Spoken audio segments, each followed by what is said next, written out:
Hey guys, and welcome to the second preview video of the upcoming trip across Germany, I suppose you could say. It's kind of through Europe though. And this one is from Europa Park. If you haven't seen the Phantasialand preview already, it was uploaded about yesterday, hopefully, if it all goes to plan.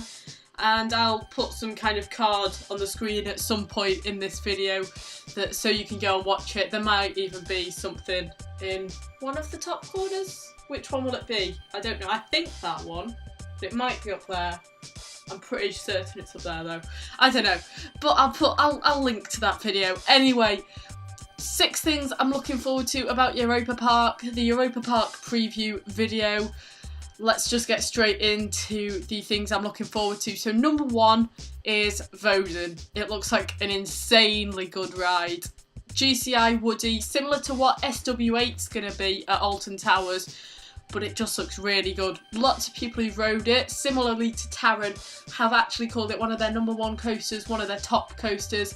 It looks like a really fun experience, Voltron does. It looks nicely themed, it looks intense, and it stays pretty low to the ground as well, looking at the POVs of it. It never really comes up too high, which means you get lots of airtime on it, ejector airtime mainly. So it does look like it's going to be a really fun experience, Voltron, and I can't wait to get on it. Number 2 then is Blue Fire, the prototype Mack Rides launch coaster, the Mack Mega Coaster that led on to so many Helix, obviously Icon, which is going to be opening at Blackpool, Pleasure Beach. I think there's one called Manta as well over in the US. So it looks like it's going to be a really fun ride. Obviously, I doubt it'll be as good as Helix. It might be better than Icon. I don't know, because I've not rode it. But it looks like it's still a really fun ride. It's got some really nice inversions. That vertical loop looks absolutely insane. And that inline twist, I think it's an inline twist, or is it a heartline roll? Whichever one of them two it is, towards the end, it looks really, really fun as well. A nice slow inversion to finish off the ride. It looks like it's got a really nice launch. And it's got some decent theming in the launch as well and around that kind of area. So Blue Fire looks like a really, really decent ride. And the throughputs on it look really good as well. I'll come back to that one later. Number 3 then, it was on the Phantasialand video and it's on this one too. It is the theming. Wow. This park's theming looks incredible. It has won the Golden Ticket Awards, #1 park in the world for so many years on the run, and I think it is mainly down to the theming. It doesn't have the best ride collection. It has lots and lots and lots of rides, but it doesn't necessarily have the best in terms of thrill rides collection. It only actually has 1 inverted coasters, and I suppose you could say 4 or 5 major coasters. I would say 4, counting Euromir with the obvious other 3. Yeah, it doesn't really have that many major coasters, you see, but it just has amazing theming, and that's probably what's helped it get that title of the world's best park.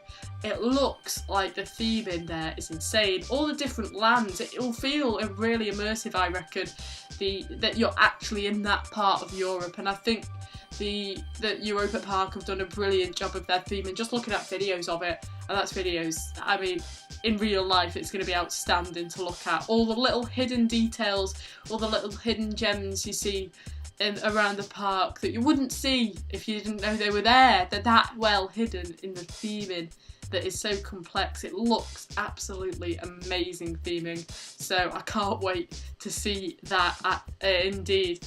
Number 4 then, Silver Star. I suppose you could call it a controversial ride.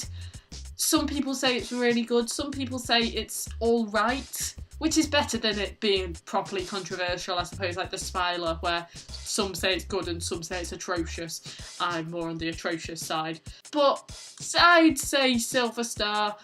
It looks like a decent coaster. It'll be my first B&M Hyper. Obviously, I've done the big one at Blackpool, so it's not my first Hyper, but it's my first B&M Hyper. So it'll be interesting to see how they are. Obviously looking to get out to ride Shambhala and coasters like that in the future to get on more B&M Hypers, but Silver Star is going to be my first one, hopefully if it's open. I really hope these coasters are open. But Silver Star is a really, really good looking coaster indeed. It looks like it's got some decent airtime. The trims on it look a bit iffy, and I don't know whether it should really have an MCBR. I think MCBR should be something they try to stay away from on hyper coasters. And it looks like it has one of the best photo stops on a ride. It's on the brake run. Why?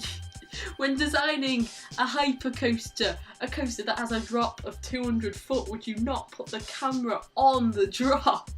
It's just absurd. They've put it on the brake run, so if you sat in the back row, it's basically a picture of you sat still, essentially.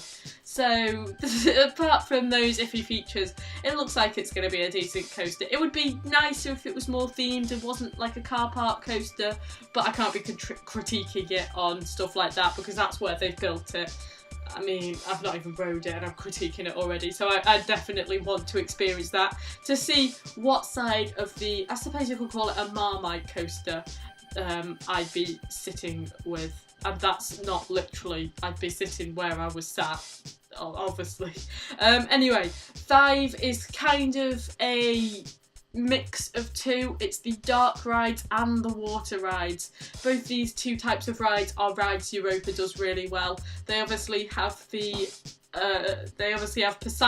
and Atlantica Super Splash in terms of major log flumes, but then they also have stuff like Jungle Cruise for water rides as well. They also have, what's it called, Ford Rafting, that's it, the Rapids ride. So their water rides look like they've got a really nice selection.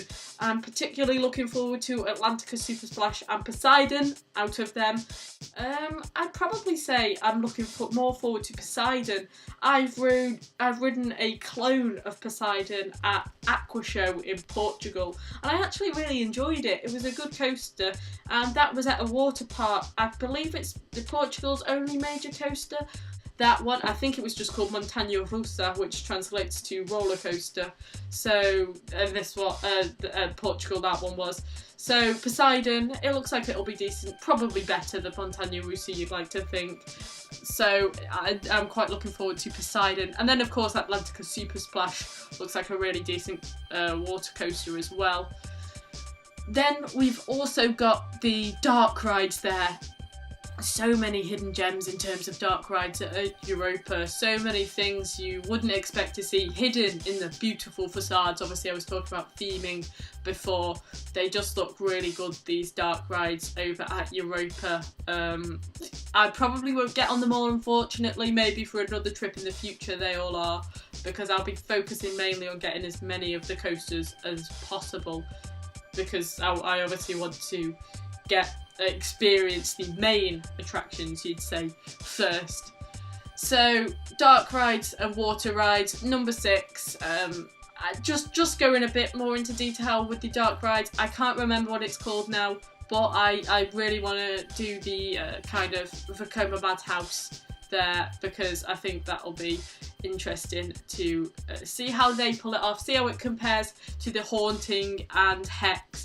I reckon it's not going to be better than Hex or the Haunting, really, because they're two very well done rides. But then again, this is Europa, so it could very well be pulled off. And also Voltron, if you count that as a dark ride, which I think you probably would, I'm going to get on that.